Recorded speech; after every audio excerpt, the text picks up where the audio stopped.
Well, hello, David. Hello, Johnny. Hello. Hey guys. Hello, everyone.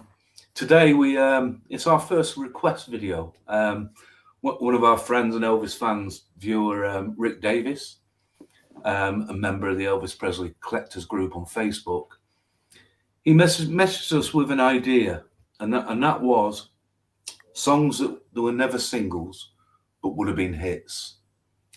And his example for us for that was Just Pretend, how that would have been a great single and probably a hit record. And from that concept, we decided if we take a single from the 50s, the 60s and 70s, added a B-side, and then put forward 3 singles each that we think would have been hits that weren't released. So who wants to start? David? Okay. Well, that's what I've done. So thankfully, I haven't made a mistake. But starting with the 50s, then my first choice. I found the 50s the most difficult one to do because nearly all of the 50s songs were actually released either on singles or EPs. So pretty much all of them were actually released on a 7-inch. But I've decided to go for 2 songs that were not released on a single in America, but they were released on a single in Britain in 1964. And I think at the end of 1957, between Jailhouse Rock in September and Don't and I Beg of You in early 58, they should have released a Christmas single. And I think the perfect Christmas single would have been, as I say, released in England in 1964, Blue Christmas on one side and White Christmas on the other. I know they released Christmas EPs in America, but that would have been my choice for a Christmas single. In fact, I just, by total coincidence, I was looking at the Day by Day website today, and it does state on there that Blue Christmas has entered the UK top 100 chart. I think it sort of does it every year, but it's in the chart in England right now. So, it's definitely a perennial favorite, that one. So I would have chosen that one. Well, it would have definitely been a hit single, wouldn't it? Yeah, I think so. That's awesome. Johnny, over to you. Okay. I chose for a single, actually. Just like David, I felt like it was difficult too, especially choosing something from 56, because I know in the US, I'm pretty sure, if I'm not mistaken, in 1956, almost, if not everything he recorded in 56, they released as a single at one point. Yeah. So I didn't choose anything from 56. So what I chose, I had a couple of options. I was like, in each one, this actually was very difficult for me because there's so many good options, good pairings you can do together. But I decided to go with stuff off the King Creole soundtrack. And what I decided was, and I noticed when they did do a pairing of songs on an album, it seems like for the most part, they always chose something from the A side of the album and the B side. All That's right. what it seemed. That's what it kind of seemed like. Never noticed that. So, yeah. So I chose from the King Creole album.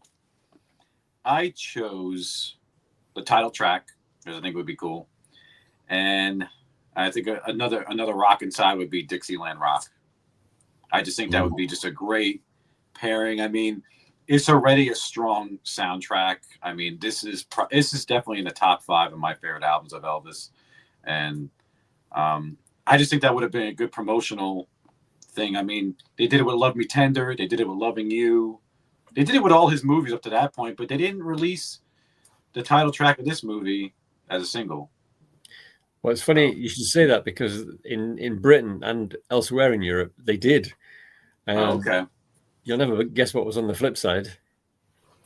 What was it? Dixieland Rock. Are you serious? I'm absolutely serious, yeah. And it got to number 2 in the British charts. And not only that, but in Japan as well, they released King Creole as a single, and it had Lover Doll on the flip side. Okay, so, well, I guess I'm just speaking for the U.S. audience then.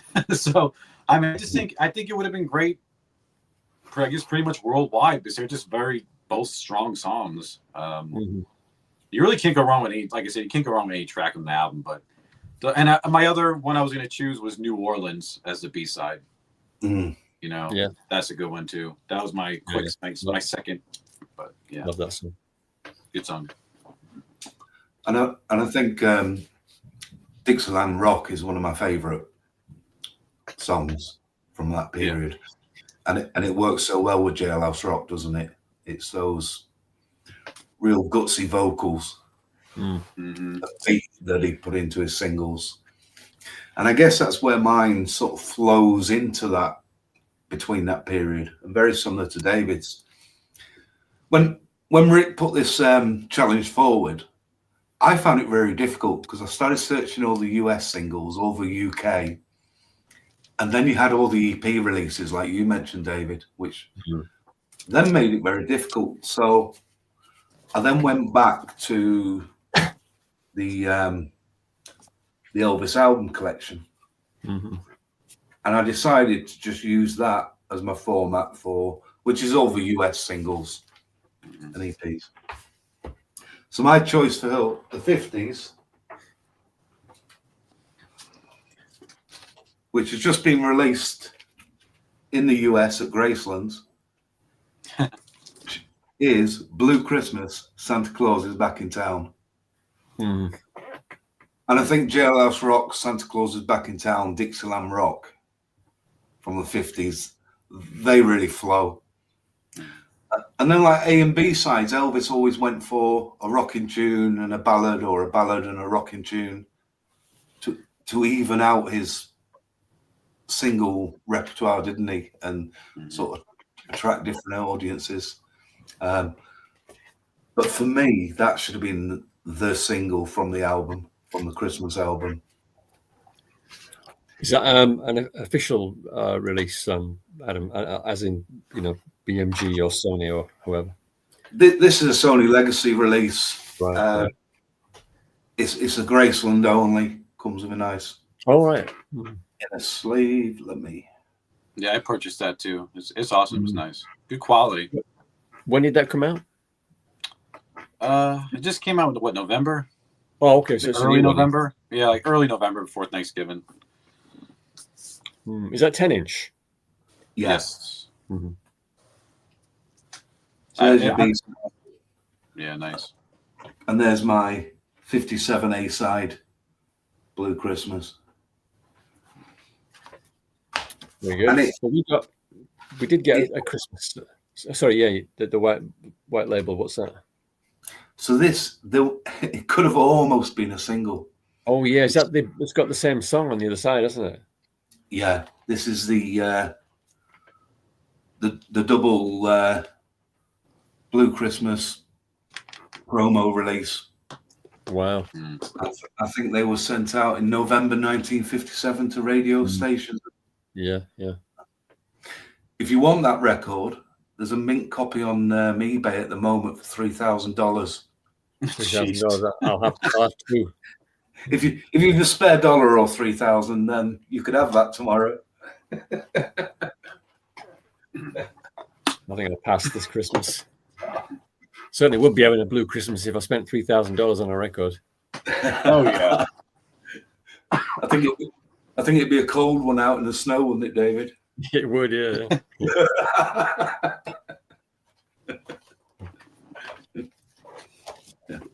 Yeah, it makes me I'm curious what they're gonna come out with next in that Graceland series. Like what single they're gonna do next. This that's like their third one they've done, so I like the Christmas things. Yeah. I think it's quite a nice little series of singles, isn't it? Yeah. What was the last one? Stuck on You? Yeah, Stuck in You and Fame and Fortune. And then That's All Right was the first one. All right, so they're not necessarily Christmas songs. Yeah, I think there's a whole series, I guess. Are they Christmas releases, like one a year? No, not necessarily, because I think That's All Right came out around the summertime when it, it was released back in the day. Are they always colored vinyl? No, the first two were black. They were just black vinyl. They just seem to be just pick out highlights, don't they? Yeah.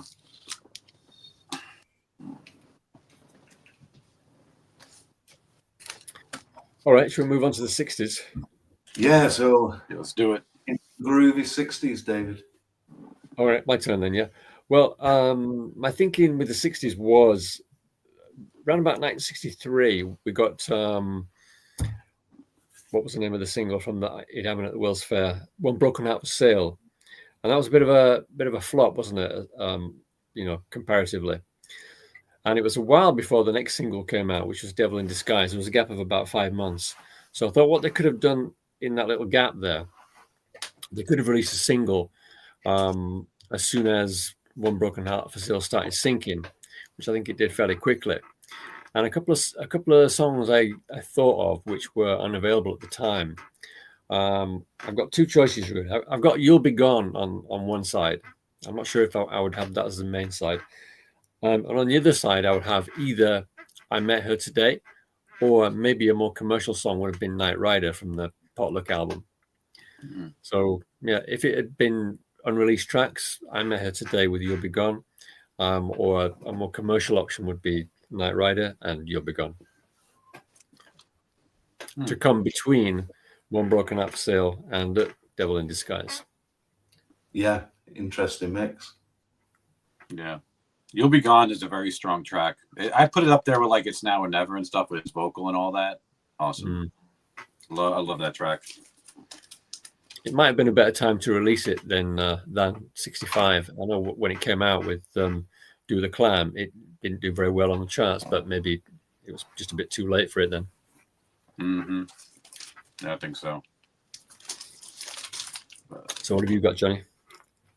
All right. So this one, I could have easily chose something from Elvis's Back, because I was thinking, I think the mistake that they kind of made with releasing a single sometimes, and I think Elvis's Back is a perfect example. Stuck on You should have been on, I think, Elvis's Back somewhere. And the B-side should have been exclusively on 45. So, like, I think it would be a good marketing deal. I think it would be like, you would have to buy the 45 to get that fame and fortune, you know? And then, you know, a little, I guess kind of like a little prequel to the album with Stuck on You, and you'll buy the whole album. It's just a strong song. I think they should have done more of a tactic like that. I feel like they didn't really do that much with him. But I chose to go something really, really different, seeing that we just got the session set of this. And it made me appreciate this album just a tad more, not much more, just a tad. For Harem Scarum, believe it or not. I think they should have chose, probably the best track on this album, So Close Yet So Far, from Paradise, as the A-side. I mean, maybe it would have sparked if it would have sparked interest, I'm sure if people would have bought the album anyways, it would have been a little bit disappointed anyways. But it's the strongest track. It may spark some interest, like, oh man, I gotta check out that soundtrack, you know? As a B-side, I chose one of the bonus songs, actually that's on the album though. I chose Animal Instinct as a B-side. But yeah, I think because they didn't do any singles for this. Unless they did in other countries. I don't know. I'm pretty sure they didn't. But yeah, not over here. Probably some obscure releases in some minor Elvis countries. I don't know. Maybe it would have gave this album a tad, maybe a little bit of a push. I don't know. I'm just, being wishful thinking, I guess. But yeah. So close, yet so far from Paradise. And Animal Instinct. I think it's definitely probably the best of the album. Oh, absolutely. There is your single. I find it strange. I find it's an album that gets better as you go along with it. I don't like the way it starts, and then it just slowly gets better and better as you play the album, the songs and the material and everything. Yeah, it goes pretty slow, but like I said, just the sounding better now with the whole remix or the new master, it makes you appreciate it a little more. But still not a great album, but appreciate it for what it is. I don't mind side one actually. Yeah. there was another album with no singles, and that was Roustabout, wasn't it? And you probably know there's a collectible promo only single out there with Roustabout on one side, and I think it's One Track Heart on the other side. So that suggests they were considering releasing that as a single, but I think they probably made the right choice in the end. Yeah, I actually have that 45. I do own it. Much as I like Roustabout, I don't think it would have been a big hit. Yeah, I think another one was I'll Be Back for Spin Out and something else. I can't remember the B-side is. I guess maybe it was Spin Out. I don't know, but I think that was another. That was hard. I think that was really hard to find, that promo. Right. Yeah. What are you choosing for the 60s, Adam? 60s. So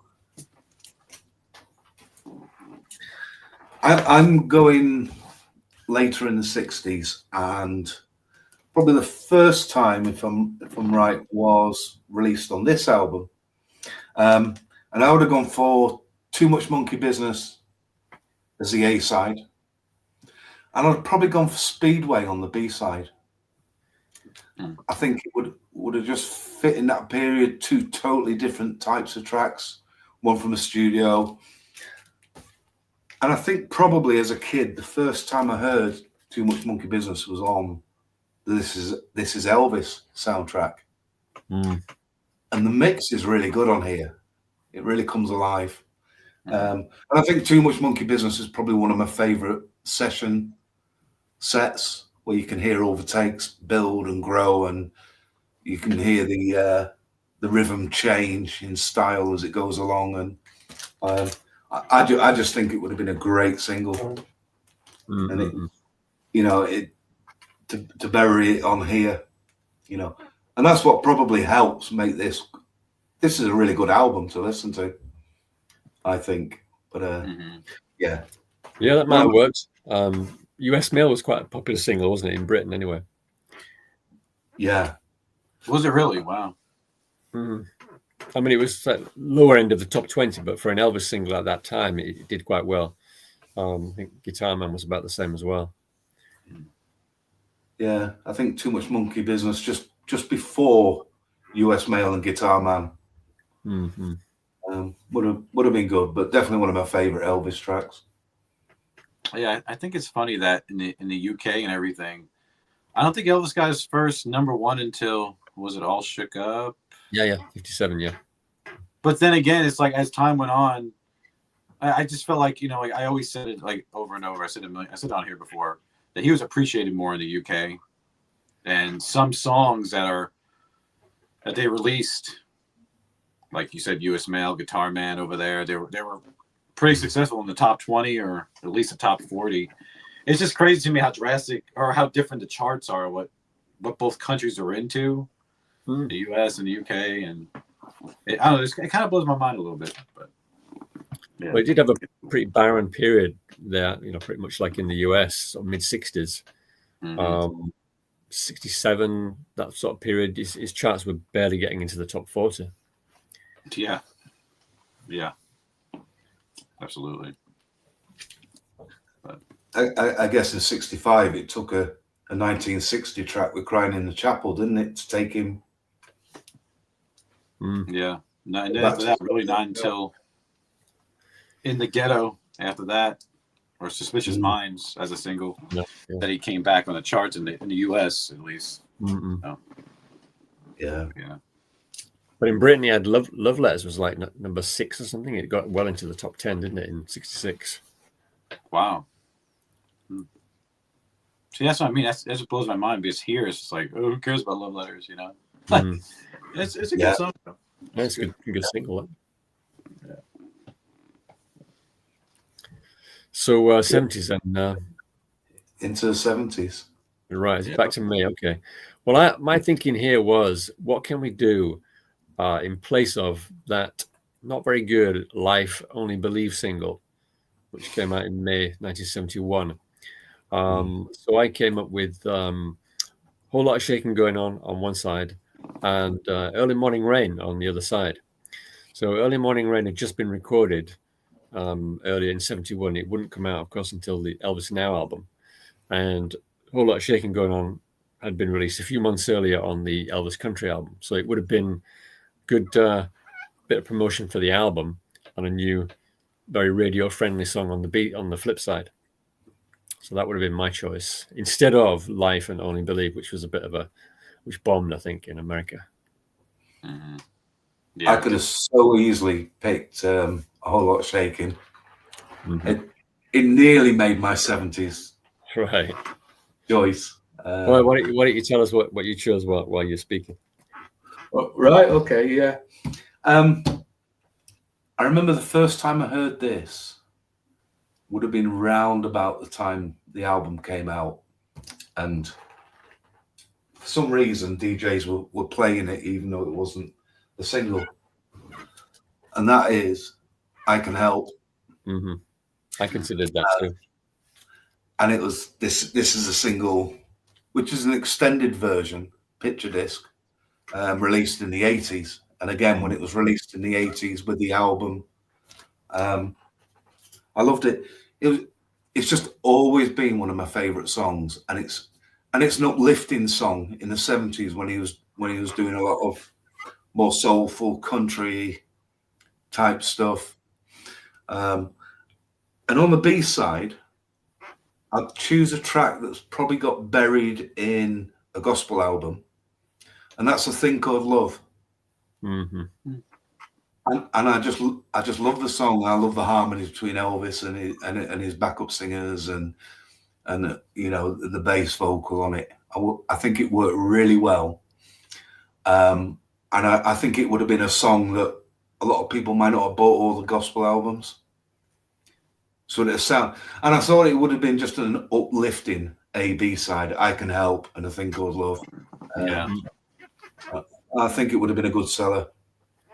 Yeah, and it doesn't come across particularly as a gospel song anyway, does it? So it's not like, you know, not like you have to be religious to enjoy it. That's exactly, and I just felt like you could pluck that song out the You Touch Me album, and just on its own, it just has its own merit, doesn't it? Yeah, it's nothing like it's like nothing else on that album. In fact, like nothing else Elvis ever did, actually. Yeah, you know. I did think about I Can Help, but I didn't look into it, but I did wonder if Billy Swan's version hadn't been a single just before Elvis recorded it, so that might have been a bit of bad timing. I think it was very close. So, but I think Elvis could have gone with it and got away with it. Right. I think it was pretty close, but I remember reading it. I remember reading that in that new Sunset release. They were talking about that, and I think it was kind of close. That's why they decided to go with it, I think. Mm-hmm. But, yeah. And the Billy Swan version is really good. You know, it's great. Yep. But he was an Elvis fan as well, because he's done plenty of Elvis covers. Oh, really? Yeah, I'm sure it would have done well. Oh yeah. So, Johnny, to bring us on home. All right. This one, I could have. 70s was hard. There's a lot of good songs in there. But I'm going to go with something that's a song that everybody covered, a lot of other artists covered. And I'm going to go with off of That's the Way It Is as an A-side. That's the Way It Is from That's the Way It Is, the A-side being Bridge Over Troubled Water. I'm just really curious how Elvis's version would have done in the charts, because Elvis was he was returning to the stage, picking up in popularity again with touring, everything. He had the movie, and this album came out in November of 70. And I chose as a B-side, I guess kind of like like the forthcoming of the country album, because he even talked about it in the movie. I don't know if that clip ended up on the original theatrical version. I don't think it did. But he talks about it. He just did a country album. Mm-hmm. And as a B-side, I would have chose, because it was such a good song, Make the World Go Away as a B-side. I just think those would have been awesome song choice. Like I said, so many people did Bridge Over Troubled Water. You had Aretha Franklin. I mean, the list goes on and on. I mean, that song was on the charts a lot, not just with Simon Garfunkel. But I'm really curious how his version would have done. Honestly, that's the only reason why I would choose it. And "Make the World Go Away" is just beautiful, awesome song. It's simple but great song. That's a very strong single, isn't it? Yep. And I think Simon Garfunkel also said that Elvis sang it the way they wrote it. Mm-hmm. He got. I mean, we know theirs is a classic version, and it's awesome. But they were really pleased that Elvis took it on, and he added that gospel sound to it and that soul sound. Mm-hmm. The record. The only quote I've ever read about that from Paul Simon regarding Elvis's version was when he said, "How can I compete with that?" or something like that. Yeah. Yeah. Because I mean, Elvis was like their idols. All those people's idols, all those artists coming up in the '60s, like Bob Dylan when he did "Tomorrow's a Long Time" and all that stuff. And I mean, he was a hero for all these guys. It's crazy. Yeah, I think there would have been a point where it would have been a big hit for Elvis. I think had the timing been right, that would have been a big single. I think. Mm-hmm. Absolutely. I found it quite difficult not to take songs from That's the Way It Is for the '70s single. Mm-hmm. Like at the beginning, Rick put forward "Just Pretend." Mm-hmm. That would have been a perfect single as well. That would have definitely. That was my close second. Was "Just Pretend." I was going in between. I'm like, that's too easy. So let me choose something off of the country. I got to choose one thing off country. Or the other thing I was going to choose was "Bridge Over Troubled Water" with a whole lot of shaking going on. It's like two covers. Mm-hmm. I was going to choose interesting that. how we all three of us thought of that song. Yeah. Interesting. That was another one. So what we got coming up next? I've already filmed an episode with Steve Hansen, and we did a big From Elvis in Memphis playoff of the records, and we've done our own little ranking video. Okay, sounds good. So that one's in the Elvis bag. Anyone who watches Get Me Out of Here will know what I'm talking about. I'm going to be looking at the Christmas albums from 57 to 25 soon, and I'm hoping to do that one for Christmas Eve and get that launched. And the big one I'm waiting for is some nice little books called FTD World. Have you got an update for everyone? I really enjoyed reading the Elvis Information Network. Oh, interview. good. I read that yesterday too. That was fun doing that. Yeah. Yeah. Well, we're expecting the books any day now, and once they come, they'll be on their way pretty quickly. Any day now. I was just.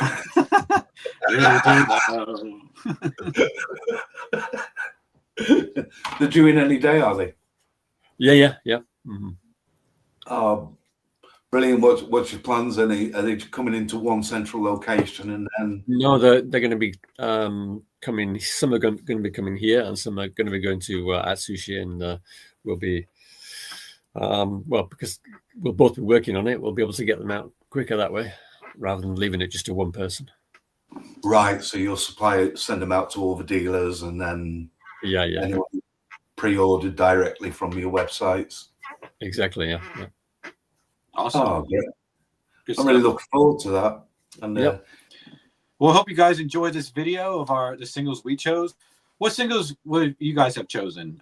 Let us know in the comments. But until then, we hope you guys enjoyed this video, and we wish you all a Merry Christmas and a wonderful New Year. All right. So until next time, see y'all later. Cheers, everyone. Bye-bye. Bye.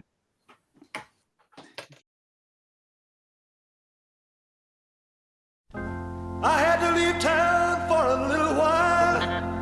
You said you'd be good while I'm gone.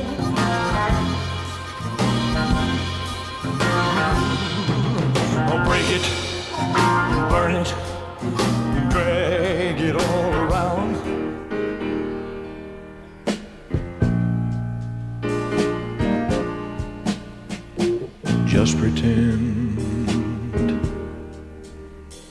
I'm holding you.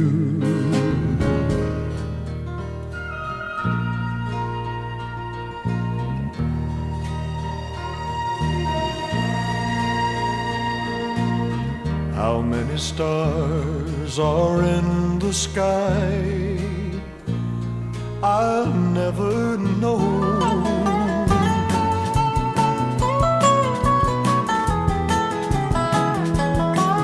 You offered me a penny for my thoughts, and I told you then that woman won't stay caught.